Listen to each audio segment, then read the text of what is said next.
지내셨습니까? 예. 오늘 이어서 우리 아들 하나님 세 번째 시간을 공부해 보도록 하겠습니다. 어제가 좀 고비였던 것 같아요. 어제가 좀 내용이 어려워서 다들 이제 비몽사몽간에 들으셨는데 어제 했던 내용들을 잠깐 간략하게 복습을 하고 오늘 이 아들 하나님에 대한 내용을 마무리하도록 하겠습니다. 예수님은 참으로 하나님이시다. 예수님의 신성에 대해서 말씀드렸습니다. 그래서 그분의 신적 속성들이 성경에 나타나 있는 것들이 전능, 전지, 현재성, 그리고 불변성, 자존성, 거룩함, 그리고 사랑, 영원 이런 것들이 이렇게 드러나 있다고 말씀드렸습니다.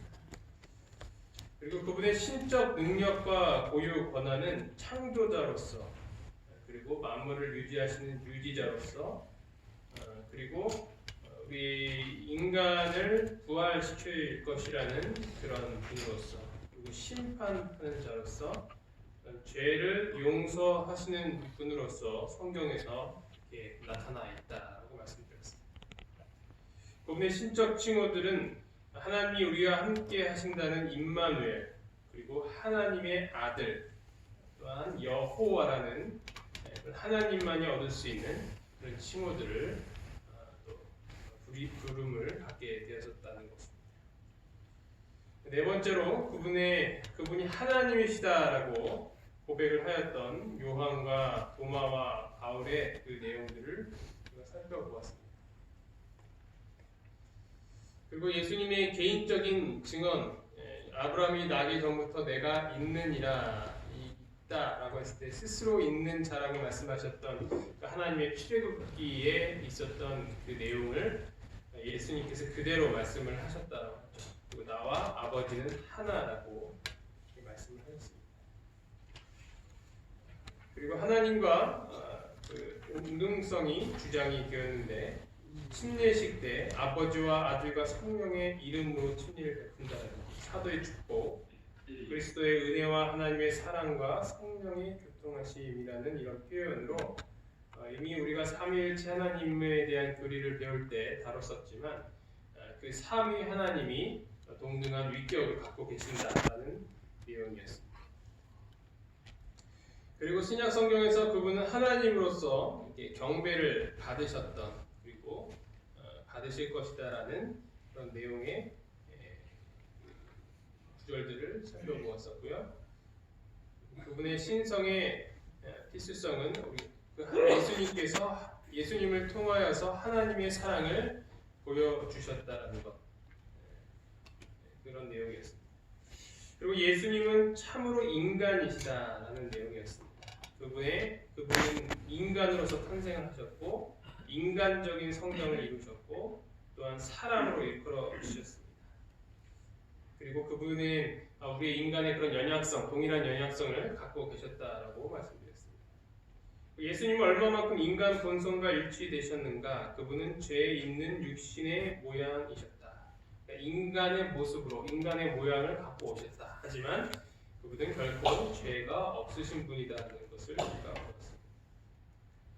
성경에서는 그분을 둘째 아담으로 표현을 하고 있는데, 이 첫째 아담은 죄가 들어오기 전에 완벽한 그런 에덴 동산 환경에서 죄를 지었지만 예수님은 그런 연약성에 휩싸였던 그런 죄 있는 육신의 모양이셨음에도 불구하고 죄를 짓지 않으셨던, 그렇게 대조되었던 모습이었다라고 우리가 살펴보았습니다.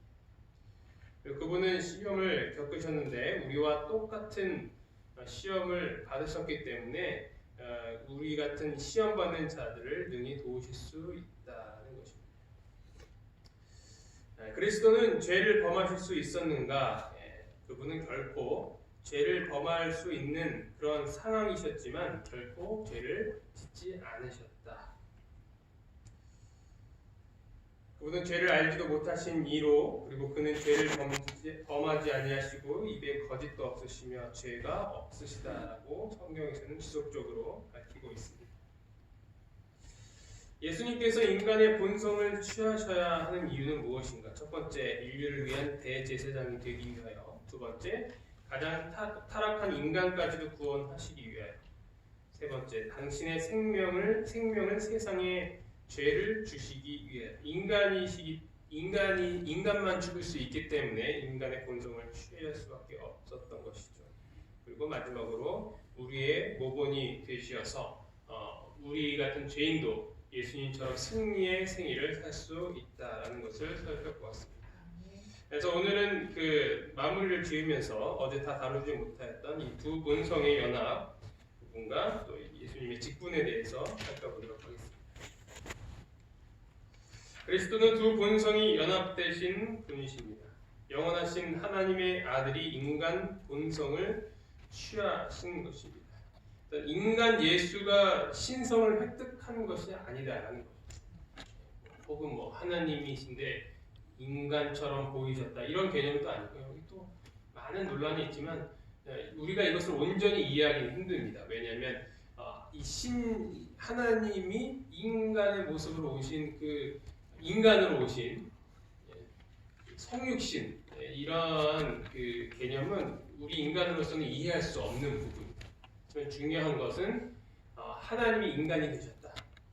왜냐하면 우리를 위하여 십자가에 달려 돌아가시기 위함이었다라는 사실만 기억을 하시면 될 것입니다. 예수님은 신성과 인성이 연합된 분이시다. 그 안에 어떤 삼위일체 하나님과 같이 어떤 두 인격이 존재한다 이런 내용이 아니에요. 여기에 어떤 그런 논란들을 보면요 머리가 아픕니다. 이 같은 표현이라도 다른 표현으로 이렇게 하면 여기 논란이 있고 싸우고 이렇게 하는데요. 그 세계까지 안 가셔도 됩니다. 구원받는데 아무런 지장이 없기 때문에 성경에 드러난 것만 보시고 믿으시면 되겠습니다. 두 본성의 혼합, 각각의 본성은 제자를 지켰다. 신성을 벗어나서 인성으로 옮겨진 것도 아니고 신성 안에 인성을 취해 들이신 것입니다. 신성과 인성이 이렇게 결합이 되었다. 우리가 온전히 이해하지 못하지만 아름답게 조화가 되었다라는 것입니다.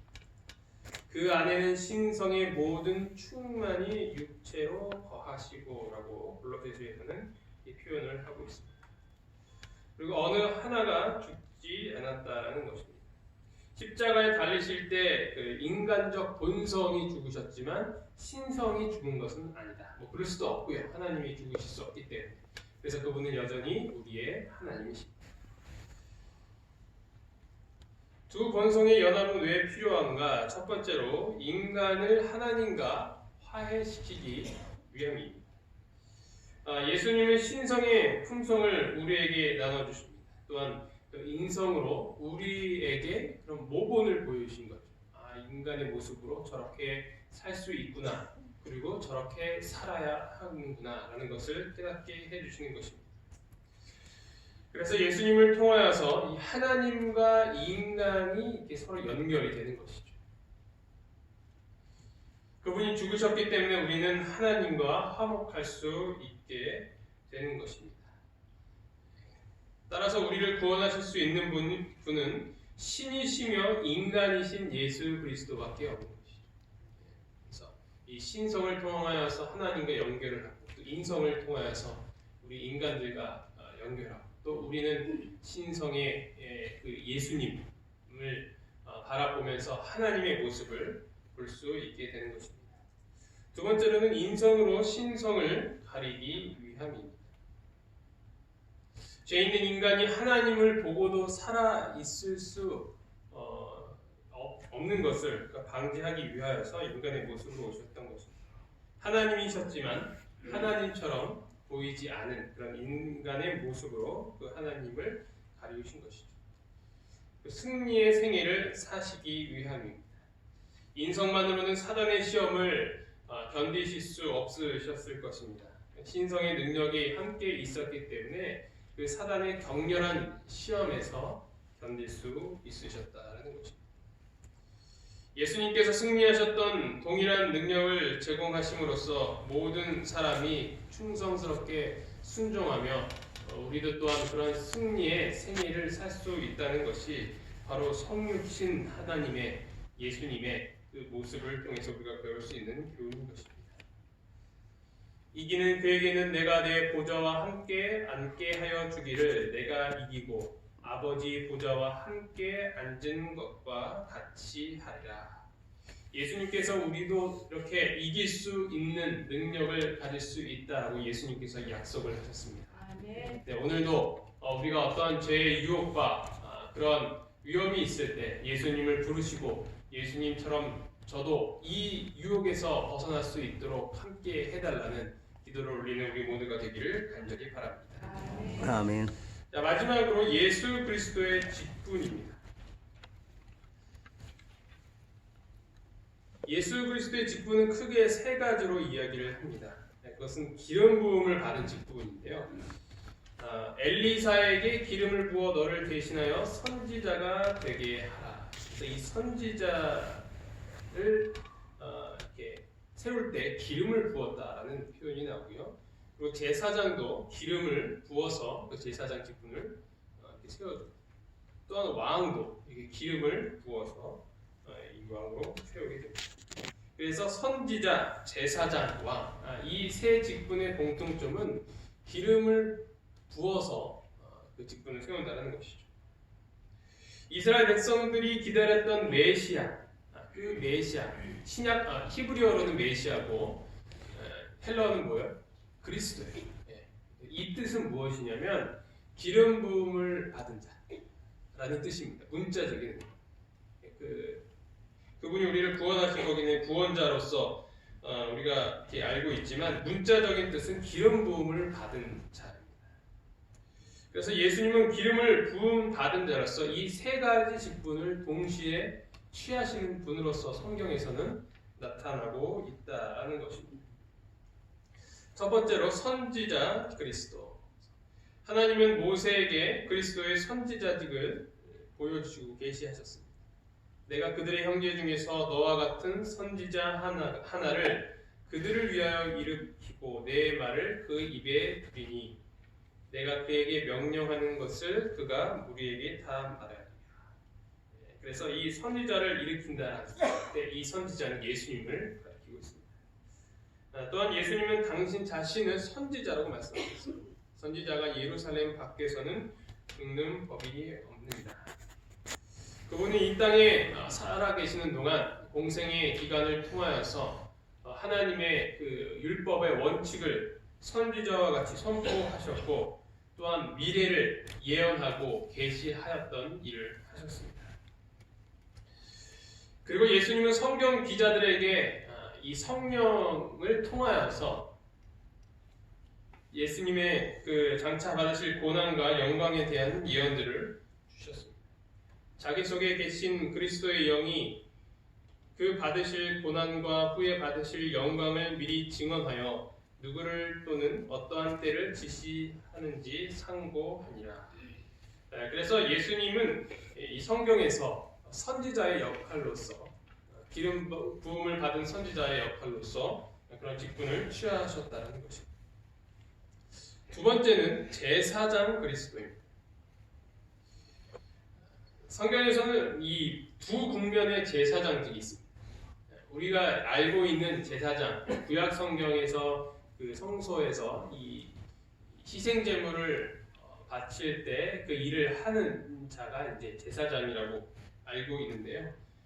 사실은 그 제사장, 이 지상 제사장직은 하늘에 있는 제사장을 그대로 그런 제도를 그대로 본따서 만든 것입니다. 그리스도의 제사장직은 크게 지상 제사장직과 하늘 제사장직으로 나눌 수 있습니다. 예수님은 이 제사장 직분 수행을 위한 완벽한 자격을 갖추게 됩니다.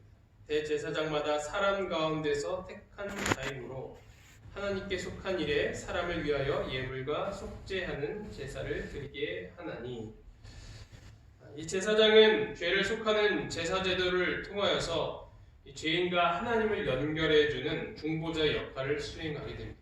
그 일을 이 지상 제사장직을 택할 때 누구를 택하냐면 이 사람이어야 된다는 것이죠. 그래서 예수님께서 제사장직을 수행하는 데 있어서 인간으로 오셨기 때문에 그 직분을 취하실 수 있는 자격이 된다는 것입니다. 요 자세한 내용은 나중에 하늘 대제사장직에 대한 그 내용을 다룰 때 더 자세히 다루도록 하겠습니다. 그래서 이 지상 제사장직은 예수님의 그런 사역을 상징을 하였습니다. 하지만 이 희생 제물, 동물을 드림으로써 드리는 이 제사 제도는 굉장히 불완전하고 완벽하지 못했습니다. 왜냐하면 그것은 결국 상징이었기 때문이죠. 그러나 이 제사들에는 해마다 죄를 기억하게 하는 것이 있나니 이는 황소와 염소의 피가 능히 죄를 없이 하지 못합니다. 그래서 예수님께서는 이런 동물 희생을 대신하여서 십자가에 달려 돌아가신 것입니다. 따라서 예수님은 이 제사 제도가 이제 이루는 데 있어서 두 가지 역할을 다 하시는 거예요. 첫 번째는 제사장으로서 그 일을 하셨고, 두 번째는 또 어떤 역할을 하신 거예요? 제물로서. 제사장과 제물의 역할을 다 하셨던 것이죠. 이것이 바로 이 제사 제도에서 드러난 그런 예수님의 그 구속의 계획을 상징하는 내용인 것입니다.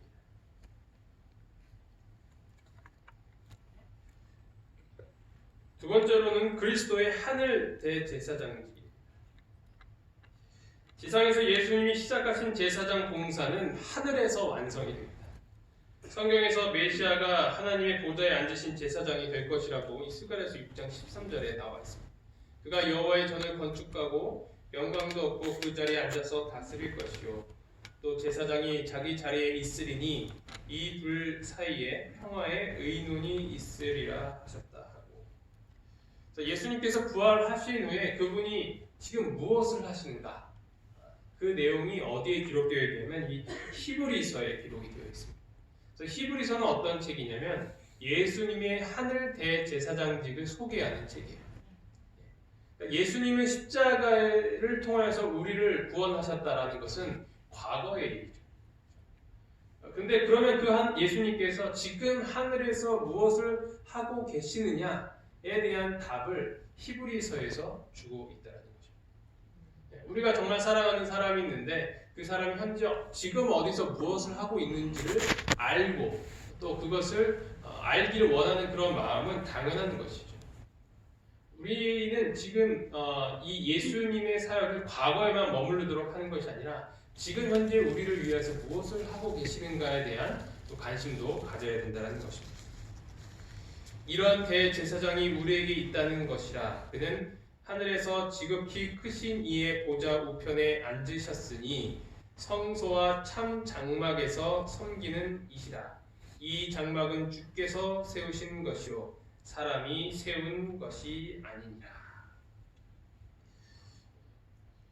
이 모세가 지었던 이 지상 성소는 사실 하늘 성소를 보고 그대로 본따서 만든 것입니다. 그래서 그것을 그림자라고 표현을 하기도 하고 또 영어로는 카피라는 그런 표현을 합니다. 그래서 하늘에 무엇이 있냐면 성소가 있다. 그 성소에서 일하시는 제사장이 누구신가? 바로 우리 그리스도시다라는 것입니다.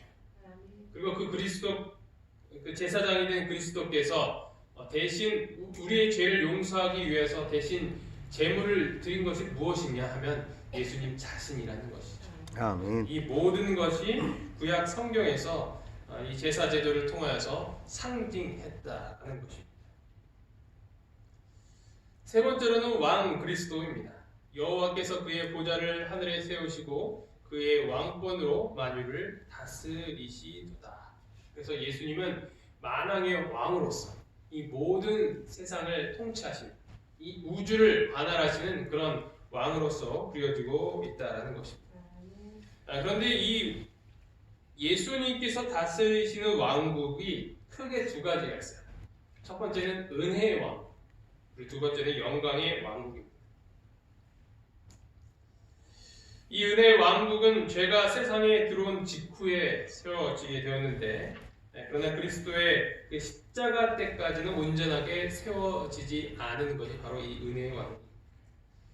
이르시되 때가 찼고 하나님의 나라가 가까이 왔으니 회개하고 복음을 믿으라 하시더라. 그래서 예수님께서 말씀하시는 이 하나님의 나라는 은혜의 왕국이라는 것이죠. 예수님이 죽으심으로 이 왕국은 세워지게 됩니다. 우리는 거듭남을 통하여서 이 왕국의 시민이 되는 것입니다.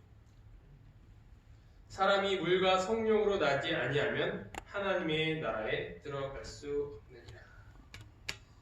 은혜의 왕국은 이런 외적 과시에 의해서가 아니라 신자의 심령에 끼치는 그 영향에 의해서 실체가 드러날 것이다 라고 기본교리에서는 설명을 하고 있습니다. 하나님의 나라는 볼 수 있게 임하는 것이 아니요 또 여기 있다 저기 있다고도 못하리니 하나님의 나라는 너희 안에 있느니라. 여기서 말씀하시는 우리 안에 있는 이 하나님의 나라는 바로 은혜의 왕국이라는 것입니다. 근데 이 왕국은 결국 십자가를 통해서 세워진다는 것, 그리고 그 십자가를 통해서 얻어지는 그 고난과 예수님의 희생을 통하여서 이 왕국이 세워지게 된다는 것입니다. 두 번째로는 영광의 왕국입니다.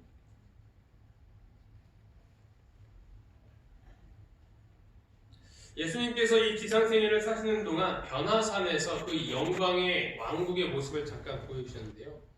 마태복음 17장 2절을 보면 그들 앞에서 변형되사 그 얼굴이 해같이 빛나며 옷이 빛과 같이 휘어졌더라. 이때 이제 모세와 엘리야가 등장을 하게 되는데 이 모세와 엘리야와 예수님께서 정말 그 영광이 가득한 그 모습으로 나타나자 이 베드로와 요한과 야고보가 그 모습을 잠결에 보고 이렇게 놀라게 되는 장면을 우리가 생각할 수 있습니다. 이때 이제 이 모세는 그리스도 안에 죽었다가 부활해서 하나님의 나라에 들어가는 자들을 대표하고 그와 함께 등장한 엘리야는 살아서 하나님의 나라를 경험할 자를 대표하는 것입니다. 영광의 왕국은 그리스도께서 돌아오실 때 대격변적인 사건들과 더불어 세워지게 될 것입니다. 이것이 바로 우리가 최종적으로 들어가기를 원하는 나라라는 것이죠. 나라와 권세와 온 천하 나라들의 위세가 지극히 높으시니에 거룩한 백성에게 붙임바 되리니 그의 나라는 영원한 나라이라. 모든 권세에 있는 자들이 다 그를 섬기며 복종하리라. 그래서 이 우리가 그리는 이 영광의 나라, 그리스도께서 영원히 다스릴 이 나라는 이 천년기가 끝난 후에 이 땅에 내려옴으로써 최종적으로 세워지게 될 것이라는 내용입니다. 예수 그리스도를 우리 구주로 영접함으로써 오늘날 우리는 은혜의 왕국의 시민이 되며 또 이 영광의 왕국의 시민의 자리를 약속받고 있는 것입니다. 이 나라에 오신 여러분을 진심으로 환영합니다. 우리 모두는 그 나라에 이미 들어간 것입니다. 아멘. 그 나라의 시민이기 때문에 우리는 어떠한 삶을 살아야겠습니까? 하늘 시민의 삶을 살아야 하는 것입니다. 아멘. 대한민국 국민으로서 시민으로서 우리는 대한민국의 법을 지키며 그에 알맞는 혜택을 누리며 살아가게 됩니다. 우리가 하늘 시민으로서 하늘이 원하는 그 법을 지키며 살아간다면 하나님께서는 하늘 시민으로서 주실 수 있는 복을 무한히 우리에게 허락하실 것입니다. 아멘. 오늘 다시 한번 우리 모두가 하늘 시민이라는 것을 기억을 하면서 그 시민답게 살아가는 오늘 기쁨 충만한 하루가 되기를 간절히 바랍니다. 기도하시겠습니다. 하늘에 계신 하나님 아버지, 오늘 저희에게 또 귀중한 말씀을 허락하여 주시니 참으로 감사합니다. 아멘. 아버지, 저희가 예수님께 세우시는 그 영광의 나라에 들어가기를 간절히 바랍니다. 아멘. 지금의 이 나라는 전염병이 가득하고 고통과 슬픔밖에 없는 이 세상입니다. 하지만 주님께서 세우시는 그 나라에는 기쁨과 행복이 가득한 나라, 영원한 나라, 예수님과 함께하는 나라임을 기억을 할 때 그 나라를 바라보며 사는 저희 하늘 시민으로서 주님께서 저에게 그 시민에 합당한 삶을 살게 하여 주시며 또 그 수많은 복을 저에게 허락하여 주시옵소서. 아멘. 오늘날 이곳에서 저희가 당하는 그런 고통들이 저희를 괴롭게 하지만 우리가 결국 최종적으로 주님께서 예비한 그 나라에 들어갈 것이라는 소망을 품으며 지금의 이 어려움을 극복할 수 있도록 인도하여 주시옵소서. 이 아멘. 모든 말씀 예수 그리스도 이름으로 간절히 기도합니다. 아멘.